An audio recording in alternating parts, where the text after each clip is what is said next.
Olá, alunos. Hoje o nosso estudo, ou melhor dizendo, a continuidade dos estudos, né, sobre China e Japão, é uma continuidade de estudos do continente asiático, né, material disponível na plataforma, a aula PP, que estamos usando para os estudos à distância nesse momento de pandemia. Vou tentar aqui apontar alguns pontos principais na análise do texto, das imagens, vídeos, para que vocês possam executar as atividades da melhor maneira possível. É importante, enquanto vocês fazem a leitura do texto, antes de fazer as atividades, que tenham o caderno de geografia em mãos, que façam a anotação da data, que estão fazendo a leitura do texto, que estão executando os exercícios, ou que estão vendo essa orientação em vídeo gravada, especialmente para a execução desses exercícios, né? Para que nos plantões possamos conversar sobre isso, conversar sobre as dificuldades, os pontos que chamaram a atenção, sobre essas anotações, do que vocês consideraram principal, das dúvidas em relação aos conteúdos na hora da execução das atividades, né? Que tenham essas anotações em mãos para que seja mais eficiente o momento do plantão e que eu possa entender o procedimento, qual foi o desenvolvimento das atividades, né? Já que nós não podemos estar em sala de aula fisicamente ali, naquela nossa rotina de explicações, de olhar para vocês, de vê-los fazendo os exercícios, de entender as dúvidas de vocês na minha observação de sala de aula, né? E daí ali perto já poder solucionar a dúvida, né? De entender as dificuldades, de ver as dificuldades. Então agora eu preciso que vocês façam as observações, façam essas anotações no caderno e recorram aos plantões para que a gente possa conversar a respeito. Então, esse momento é só para um apontamento das informações principais, né? Eu vou tentar fazê-las aqui para vocês a partir do compartilhamento da tela do próprio aplicativo, né? Então, estou compartilhando aqui. Lá no primeiro momento, dentro do banco 7, vocês vão ter lá umas informações principais sobre China, né? Então, aqui está a bandeira da China, as características gerais da China. Então, anotem aí as informações principais, né? Então, aqui tem o nome, capital, extensão territorial, habitantes, né? A gente sabe que aproximadamente, né, 1 bilhão e 400 milhões de habitantes, né? Você pode se referir a aproximadamente, cerca de, né? Mas é o maior em quantidade de habitantes do mundo, é a maior quantidade de população, né? O idioma principal, religião, moeda, sistema político, né? O sistema socialista, com algumas peculiaridades, né? Algumas adaptações feitas no socialismo, a religião, moeda, sistema político, que eu já disse, né? E o produto interno bruto, também listado aqui. Mapa da China. Então, nós já estudamos a localização da China no continente asiático, em bancos anteriores, onde analisamos a localização geográfica dos países, a regionalização, né? Então, cada destaque dentro das regiões que compõem, né? E a China era um deles naqueles aspectos gerais. Agora, a China aparece aqui, localizada especialmente em destaque no continente asiático, né? Então, percebam a localização e a relação com outros países importantes, né? Olha, onde está a China, o tamanho da China no continente asiático, a relação de localização com Coreia do Sul, com as Coreias, né? Aqui, com Japão, Índia, né? Tailândia e outros, né? A observação também aqui das cidades principais, de capital, né? Das divisas, das fronteiras do país China. Aqui, um destaque para os climas, né? Então, sempre que falamos de clima, precisamos pensar na questão latitudinal, que é as latitudes envolvidas, né, e consideramos os paralelos principais para a delimitação das zonas térmicas, para a localização dentro da zona térmica daquele espaço geográfico que queremos fazer uma análise climática. E precisamos localizar isso e fazer também uma localização com relação à hipossometria, né, a questão da altitude. As altitudes também interferem no clima. Então, aqui, por exemplo, olha, nós temos o Trópico de Câncer, pensando no latitudinal, né? Então, a China está localizada, em grande parte, em zona temperada, acima do Trópico de Câncer. Percebam que, abaixo do Trópico de Câncer, a gente tem a zona intertropical, né? Entre Câncer e Capricórnio, que está localizado aqui nessa porção norte, né? A gente vai ter aqui na porção norte, ou, desculpa, inverti, né? Na porção sul, né, a sul de Câncer, nós vamos encontrar a linha do Equador e depois o Trópico de Capricórnio, né? Então, essa zona, abaixo do Trópico de Câncer, a sul do Trópico de Câncer, é a zona intertropical. A norte do Trópico de Câncer, nós temos a zona temperada, tá? À medida que nos afastamos aqui do Trópico de Câncer até o Círculo Polar Ártico, nós temos a zona temperada. Então, a China situada dentro dessa realidade térmica, né, de zona térmica, ela, em grande quantidade, é de clima temperado. Mas aqui, olha, em especial, frio de montanha, justamente porque é a área alta, né, a área de cordilheira montanhosa, de relevo, em grande altitude, da China dentro do continente asiático. A tropical, por estar dentro, no limite aqui da zona intertropical mencionada, né? E o subtropical, que se encontra em zona temperada, então nas mediações de interface de zona temperada com a zona tropical, né? Sempre importante, todas as análises que formos fazer com relação ao clima, lembrar de fazer a localização dentro das zonas térmicas e pesquisar um pouco também sobre as altitudes envolvidas, tá? Se são áreas planas, se são áreas de planaltos, se são áreas montanhosas, existe uma variação de temperaturas relacionadas à altitude e à latitude. E outros fatores climáticos também envolvidos, tá? Esses dois principais em destaque, mas existem outros, maritimidade, continentalidade, e outras situações a serem consideradas. Vegetação.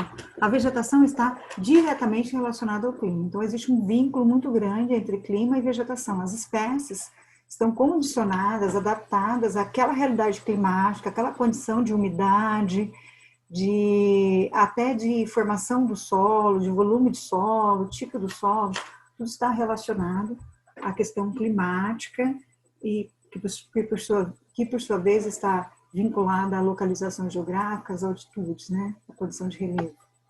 Bom, como o clima é em grande parte temperado da China, como nós vimos antes, né, no mapa, percebemos que grande parte são florestas temperadas, né, as mais presentes nesse território. Há também florestas tropicais na parte das monções, né, o clima de monções está lá dentro daquela parte dentro da zona intertropical, onde está passando o trópico, né? Clima de monções que a gente já estudou anteriormente, né? Vou voltar um pouquinho aqui. Acho que tem uma informação importante que eu deixei de mencionar. Tá aqui, tem sim. Ó, essa caracterização aqui é importante anotar no caderno, tá? Então, o clima tropical de monções, que está aqui no mapa, né? Olha, o tropical de monções na zona térmica ali onde está passando o Trópico de Câncer, é intertropical, né? Ele já foi estudado anteriormente e tem uma caracterização aqui, olha. É quente, chuvoso no verão e frio e seco no inverno, aquela questão da entrada de umidade em um período e saída da umidade da área continental. Então, a direção dos ventos implica nessa condição de verão e inverno diferenciadas no tropical de monções. Subtropical, importante notar também, presente próximo à transição entre tropical e temperado, aquilo que eu disse para vocês anteriormente, apresenta chuvas bem distribuídas e temperaturas um pouco abaixo das do clima tropical, está na interface.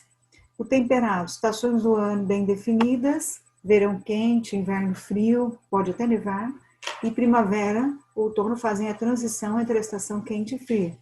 O frio de montanhas, as temperaturas diminuem quanto maior a altitude, aquilo que eu destaquei também.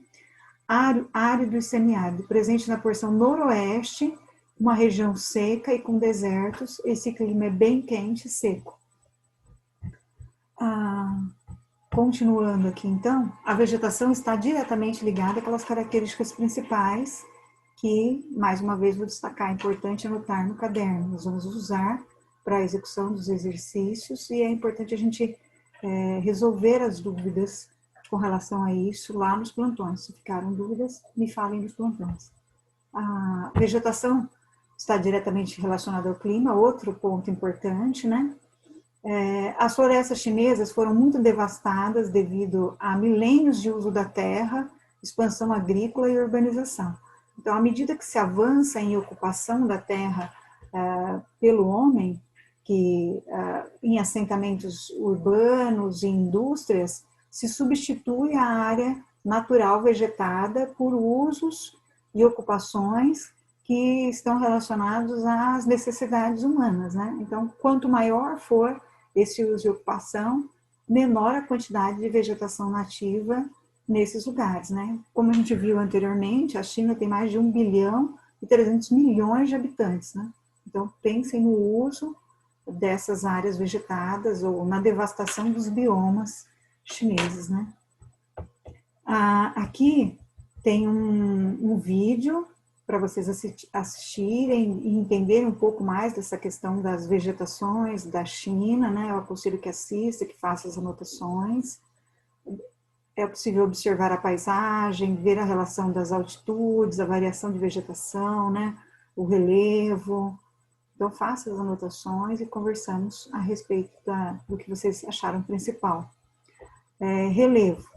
Mais uma vez aqui, as cores, né, representando a questão de relevo, um pouquinho da hidrografia também, né?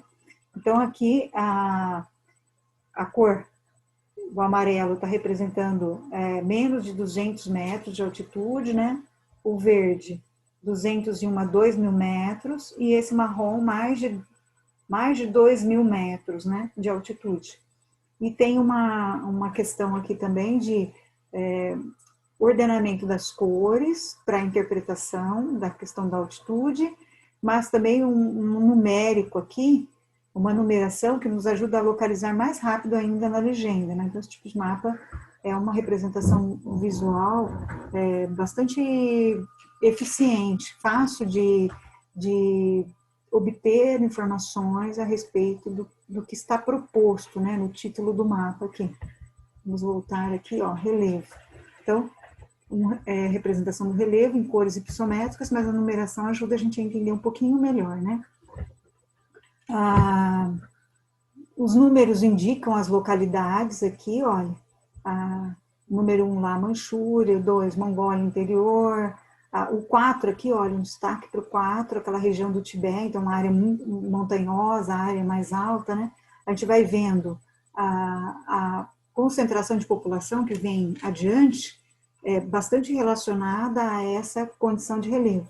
Então, sempre quando vamos estudar a questão de distribuição da população, se é povoado, qual é a densidade demográfica, é importante dar uma olhadinha no mapa de relevo e compreender as diferentes altitudes, porque as altitudes, elas facilitam ou dificultam o uso e ocupação dos espaços, né? Por isso precisam ser bastante consideradas.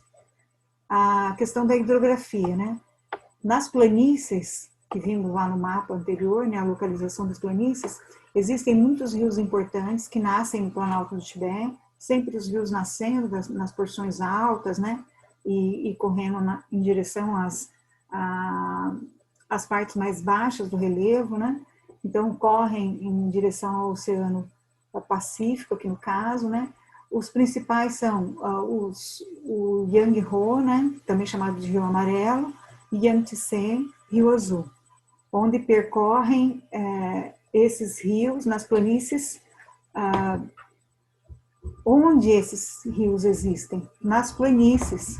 E as águas depositam matéria orgânica nas margens e favorecem a agricultura, porque, uma vez enriquecido de matéria orgânica, esse solo se torna mais fértil, né? A maior usina hidrelétrica do mundo é a usina de Três Gargantas, está representada numa imagem aqui, né? Está no Yangtze, em estrutura de concreto, né?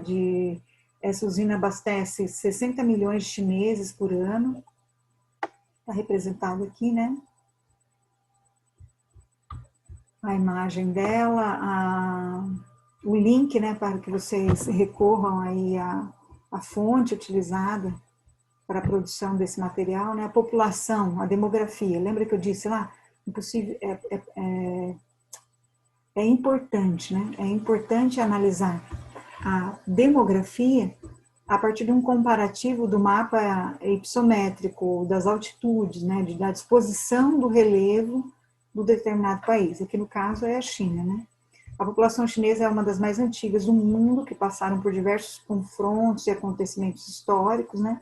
Muitas invenções mundiais são chinesas. E aqui alguns destaques para vocês nesse material, né? Papel, pólvora, macarrão, fogos de artifício, pipa, bússola, entre tantos outros, né? É o país mais populoso do mundo, a quantidade de habitantes aí que nós já nos referimos é importante, né? Essa quantidade de população agrava problemas que são consequência de excesso populacional, de grande quantidade de pessoas concentradas, né?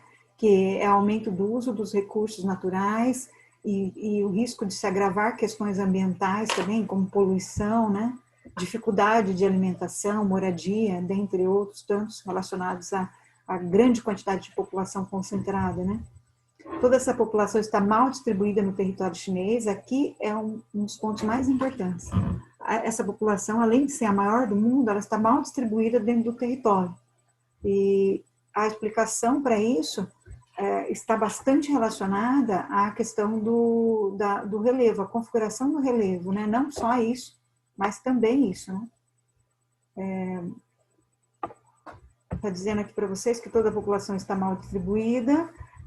No oeste da China, o oeste da China é pouco povoado por conta da cordilheira do Himalaia, né? E as áreas desérticas também. Então, a cordilheira do Himalaia e a área desértica é pouco povoada. Em consequência, as outras áreas são superpovoadas, né? O leste chinês, onde predominam as planícies e a disponibilidade de água, que são os rios, é onde se concentra a grande maioria da população. Então, a densidade populacional da China, né? Vejam o território chinês, a questão dita ali, o sudoeste, né? E o noroeste, bastante vazio em ocupação. Olha a quantidade aqui, olha, o tom do branco, esse rosadinho.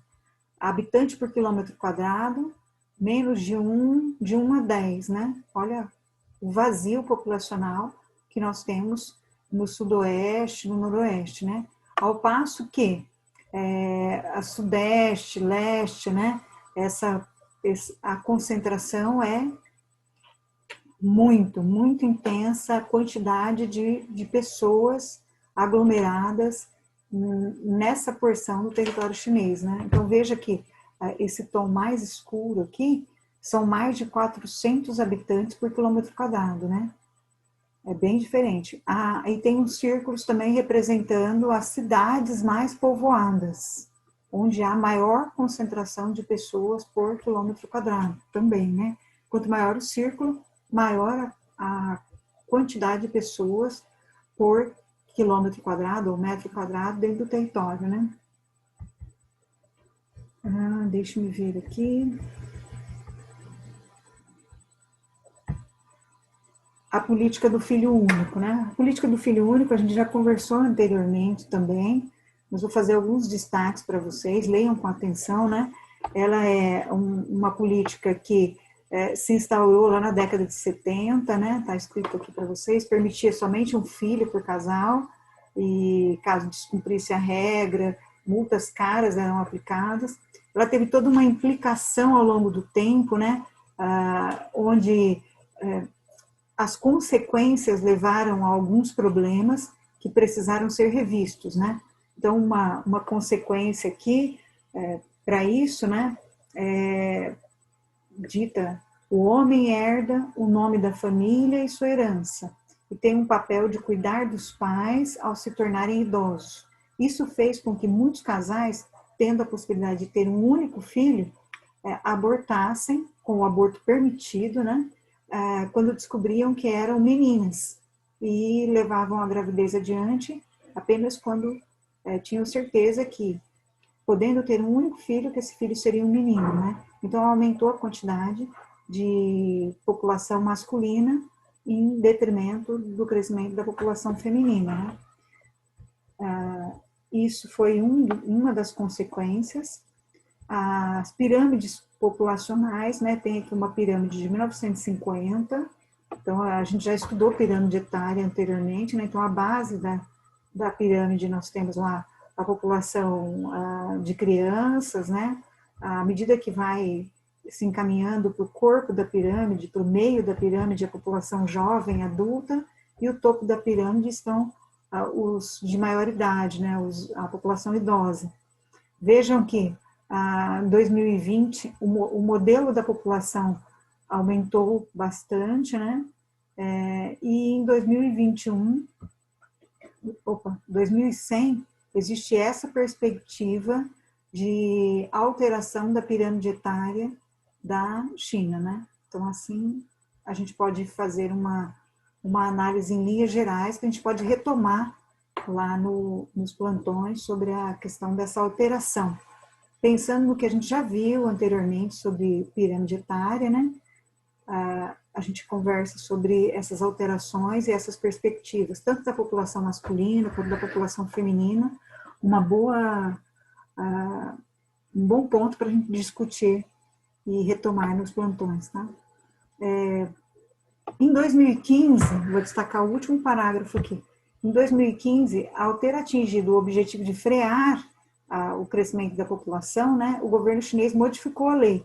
E agora podem ter até 2 filhos cada casal. Essa mudança aconteceu pois o governo chinês percebeu que quando esse grupo de nascidos durante a lei do filho único, que é aquela lá da década de 70, chegassem à fase adulta, seriam poucos em relação aos idosos do país. E com isso se torna difícil manter a aposentadoria dos idosos. Então, além dos percalços aí de consequências, como aquela que eu citei anteriormente, foi necessário modificar também pela questão do futuro e a questão econômica, né? Continuando, governo chinês, né? Então, o sistema político, já disse para vocês lá, é o sistema socialista, né? Tem toda a história aqui baseada em dinastias, a revolução lá, liderada pelo Mao Tse-tung, né? A Revolução Chinesa, a história aqui da Revolução Chinesa que vocês podem retomar aí, recorrendo um pouco às aulas de história, né? Atualmente a China é socialista, unipartidária, significa que é apenas um partido, né, que é o Partido Comunista Chinês. Desde 2013 o presidente é o Xi Jinping.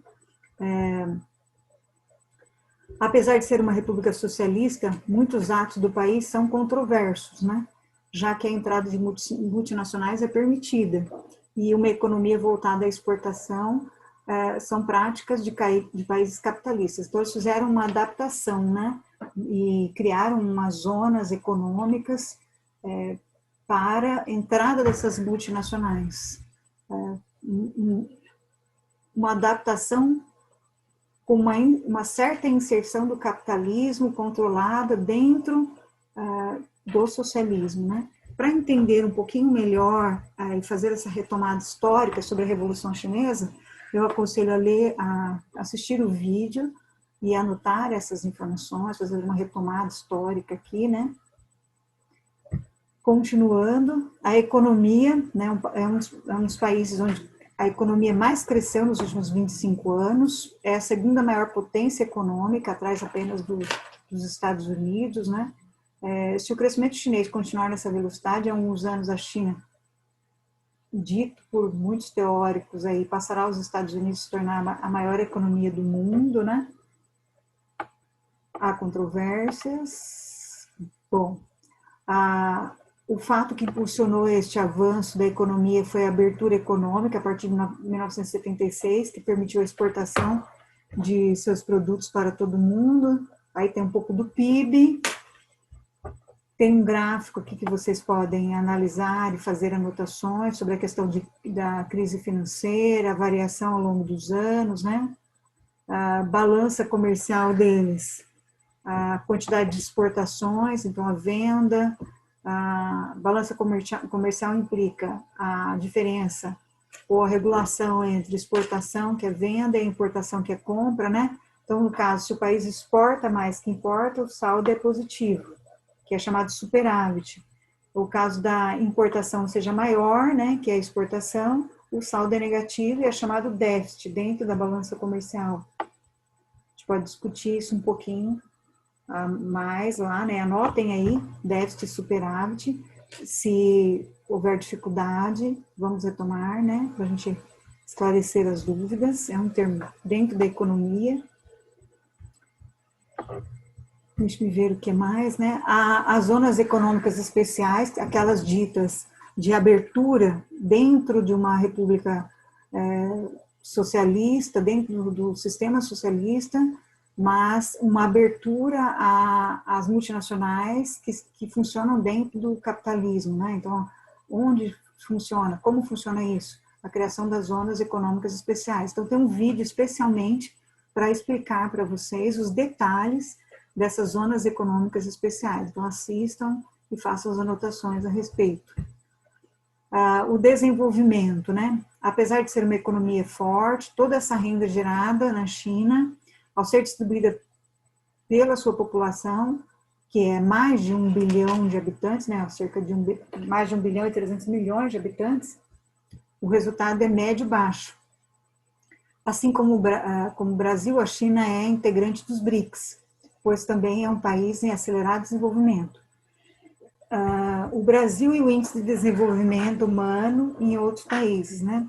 Então, aqui tem aquele ranking do IDH, que nós já estudamos anteriormente, né, em outros momentos. Aqui, olha, muito alto, alto, médio e baixo. Então, uma condição aqui do primeiro no ranking do IDH, né, que é a Noruega, com o IDH que quanto mais próximo de 1, mais alto e melhor a qualidade de vida naquele país, né? Lembrando que os pilares para o cálculo do IDH são os indicadores de saúde, renda e educação. Então, por isso ser considerada a melhor qualidade de vida do mundo que alcança esse patamar no ranking, né? Aí tem, dentro do que foi mapeado para o cálculo do IDH, algumas perspectivas aqui, alguns indicadores, né? Expectativa de vida, em torno de 81 anos, a média de anos de estudo, né? Mais de 12 anos, entre 12 e 13 anos de estudo, em média tem essa população, sempre em cálculos médios, né? A taxa de fertilidade, que é a quantidade de filhos por mulher, né? E o PIB per capita, que é o PIB dividido por habitante, né? Por cabeça, que a tradução ao pé da letra, né? Aqui em quarto, no ranking Estados Unidos da América, aí o ranking dentro do ranking do IDH, 0,910, então menor que o da Noruega, né? Nesse patamar, a gente tem aqui a localização do Brasil, né? Na posição 84 dentro do ranking. Nessa captação de dados aqui, cada ano tem uma projeção e tem um ranqueamento, né? O Brasil está dentro de 0,718, né? Então, o patamar dele dentro do alto IDH, então não é muito alto, como a Noruega, Estados Unidos citado anteriormente, está dentro do grupo de alto IDH. Então, olha os padrões aqui do Brasil comparados à Noruega, Estados Unidos lá. A expectativa de vida, em torno de 73 anos, a média de vida do brasileiro aí. A média de estudos, em torno de 7 anos. E a taxa de fertilidade, em torno de 1,8, né? Enquanto a China está na posição 101, olha o IDH, então o IDH já não está na condição nem muito alto, nem alto, está médio, tá? E aí é levado em consideração a quantidade de habitantes da China em relação aos outros países, né? Que é o que foi dito anteriormente no texto lá para vocês. A expectativa de vida está em torno de 73 anos também, a média de estudo 7,5 e a taxa de fertilidade 1,6, tá? Mas olha o PIB per capita, considerando a quantidade de habitantes, né? Que é a quantidade de habitantes da China, mais de 1 bilhão e 300 milhões. Enquanto nós estamos falando do Brasil, na quantidade de habitantes, de pouco mais de 200 milhões de habitantes. Então, isso é preciso ser levado em consideração num cálculo de IDH, num ranqueamento dessa forma aqui, né? Analisem os outros, prestem bastante atenção, né? Esses dados aqui, ó, pela legenda, pelo link que está aqui, eles são de 2011, né? As referências bibliográficas, então, significa aqui que essas foram as fontes que eles recorreram para montar esse material para vocês. Então, aqui vocês podem buscar o material na fonte e rever, pesquisar a fundo, né?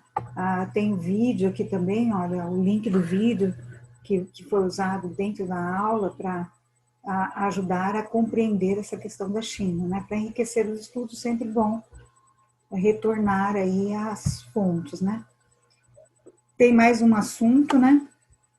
Dentro do 7º bloco de atividades, que é o Japão. Então, o que esse material trouxe para a gente a respeito do Japão? Como nós vimos lá na China, né? Começa com a bandeira e com as características gerais. Então, o material traz aí a capital, Tóquio, né? A localização, leste da Ásia, a área, clima, temperado continental, subtropical, características, aí montanhas, a maior parte, a quantidade de vulcões, né?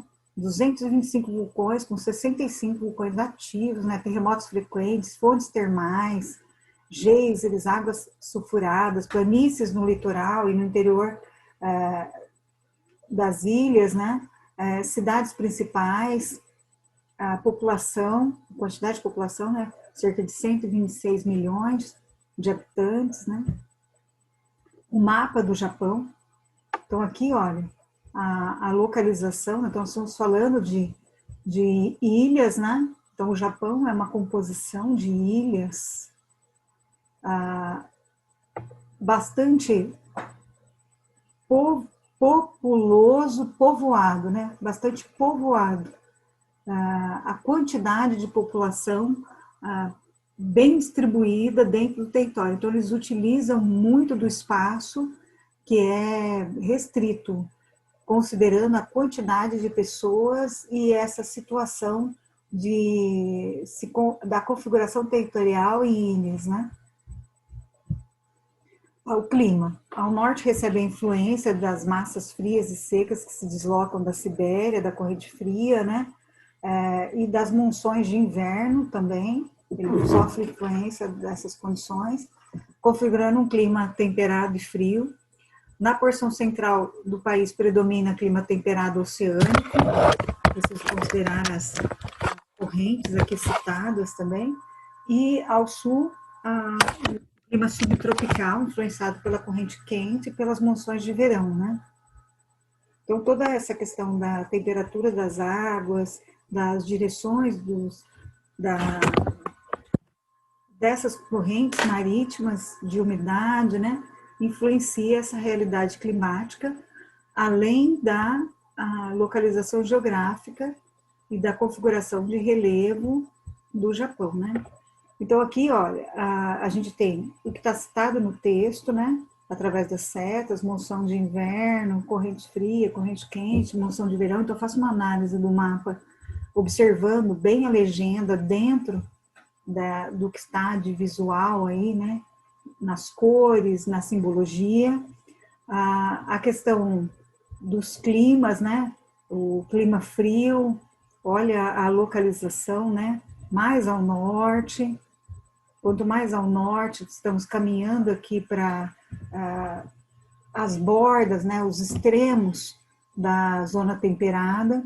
O temperado oceânico, olha a localização do clima temperado oceânico dentro do território japonês.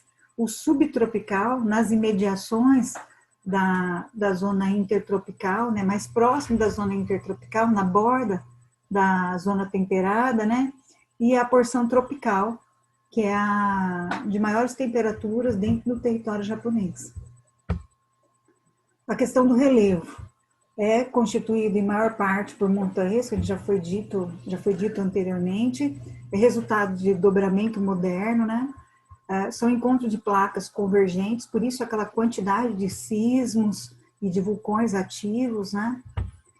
O território está situado no círculo de fogo do Pacífico, né? Aquelas áreas onde esses choques decorrentes de convergência de placas são áreas de monitoramento frequentes pela magnitude, né, do sismo gerarem desastres, catástrofes, né, com muitas mortes. Então são monitorados com treinamento, com emissão de sinal de alerta, todo um esquema de monitoramento para os tremores ou a possibilidade de tremores. Então, a movimentação é constantemente mapeada para um possível alerta e evitar danos maiores, né? Uma estabilidade geológica grande, né? Investe em prevenções, que é o que está aqui para amenizar impactos, até construções adaptadas a essa realidade, né? O ponto mais alto do Japão está lá no Monte Fuji, né? Está dizendo aqui para vocês a altitude, né? A última erupção ocorreu em 1707, em 2013 foi considerado patrimônio cultural pela Unesco e é um dos locais mais atrativos ao turismo japonês. Tem um vídeo aqui mostrando as características físicas e geográficas do Japão para que você entenda de uma forma mais ilustrada e faça suas anotações, né, sobre a questão do território japonês, né. A hidrografia é formado por ilhas, possui poucos rios e de pequena extensão, porém são bem utilizados na irrigação, nas práticas agrícolas e geração de energia. Aliás, eles utilizam de todos os recursos naturais possíveis dentro dessa configuração territorial em ilhas e da disponibilidade, considerando a quantidade de população e o nível de desenvolvimento alcançado por este país, né? Aqui uma imagem para vocês.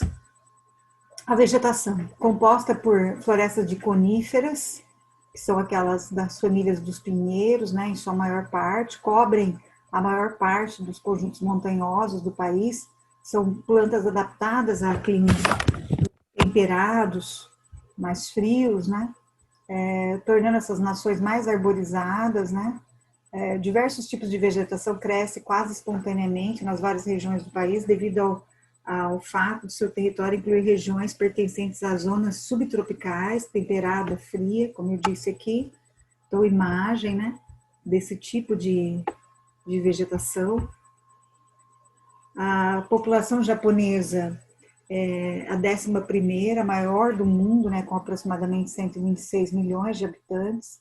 Então, é populoso e bastante povoado o território, né? Ele é pequeno e composto por montanhas que dificultam a moradia. Então, a densidade é uma das maiores do mundo. Então, as áreas que não são montanhosas são super povoadas. O fato de ter muitas pessoas e pouco espaço faz com que o Japão tenha uma concentração maior no território, que eu já disse anteriormente para vocês. Essa concentração dificulta serviços básicos, né, como transporte, habitação, e é um desafio à engenharia japonesa, né, que é bastante eficiente em solucionar os problemas relacionados a essa infraestrutura. É o povo com a maior expectativa de vida ou esperança de vida ao nascer, né, então aproximadamente aí 84 anos de vida em média. A taxa de fecundidade é de aproximadamente 1,4 filho por mulher. Um grande problema que ocorre em países de população envelhecida é o fator previdenciário, né? Aquela condição de mais pessoas trabalhando dentro de um sistema previdenciário, que é aquele que já trabalhou o tempo suficiente, precisa se aposentar e precisa ser remunerado nessa sua aposentadoria, né? Então, a evolução da pirâmide etária japonesa, a quantidade de homens à esquerda, a quantidade de mulheres à direita, sempre aquela análise que a gente já aprendeu a fazer sobre pirâmide etária, né? A pirâmide na base, olha a idade, né? Então, aqui nessa primeira cor, nós estamos falando de 0 a 15 anos. Uma população de crianças, de jovens, né? De essa outra cor, que é um tom azul, vai de 15 anos, perdão, até 60 anos. E o topo da pirâmide, acima de 60 anos. Percebam a variação ao longo dos anos da quantidade de jovens, adultos e idosos de 1950 para 2004. Olha o quanto foi reduzida a base da pirâmide, e quanto se ampliou o corpo da pirâmide e o topo da pirâmide se alargou também. Agora veja a projeção para 2050, onde a base da pirâmide se estreita ainda mais, existe um afunilamento aí no corpo da pirâmide e uma ampliação do topo da pirâmide, né? Preste bastante atenção e faça anotações aí no caderno a respeito desse comportamento da população japonesa. A economia é a terceira economia do mundo, atrás apenas de Estados Unidos e China, né? Então, olha a quantidade, o PIB, né? 5 trilhões de dólares ao ano. A base da economia é a alta tecnologia, né? No setor industrial, indústria de ponta, algo que aumenta de valor, produtos de competitividade, né? Que custam caro no mercado, né? A agricultura, poucas pessoas são empregadas e há pouco relevo de planície, né? Então, a condição territorial não facilita muito esse setor da economia.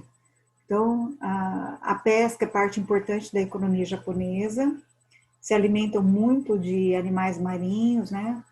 A indústria, apesar de ter um entrave com relação à falta de matérias-primas, é uma das mais fortes no mundo. O ponto principal é a alta tecnologia. O Japão vende carros, celulares, motos, computadores, aparelhos eletrônicos, eletrodomésticos, robótica, microeletrônica, informática, né?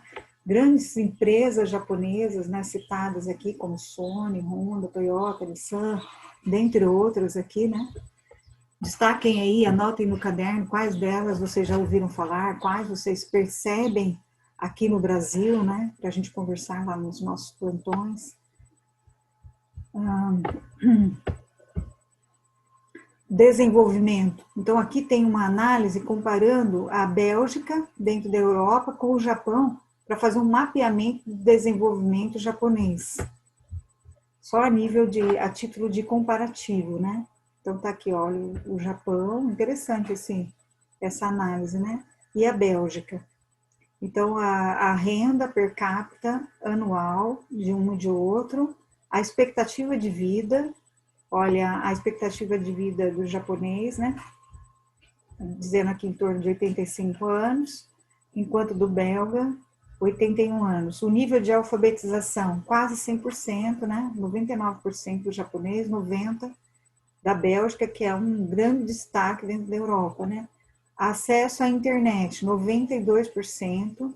para o japonês, enquanto a Bélgica está em torno de 86%, né? Olha o índice de homicídios, considerando a grande quantidade de população japonesa aqui, né? 0,3 e 1,9 para a Bélgica, né? Essa é a realidade de comparativo para que vocês consigam fazer uma análise a partir de realidades. Uma na Ásia, que é o Japão, um destaque de desenvolvimento, e outra que é na Europa, que é a Bélgica, né? O Japão tem quase, aí tem uma conclusãozinha a respeito dessa análise, né? O Japão tem quase a mesma renda per capita da Bélgica, o desemprego é baixo, a expectativa de vida é a maior do mundo, praticamente toda a população é alfabetizada, excelente acesso à internet, boa qualidade, quase não tem homicídios, né? Aquele destaque que eu disse. Em relação ao IDH, o Índice de Desenvolvimento Humano, que considera educação, saúde e renda, o Japão também é um país de destaque. Então, olha o ranking comparado a outros países, né?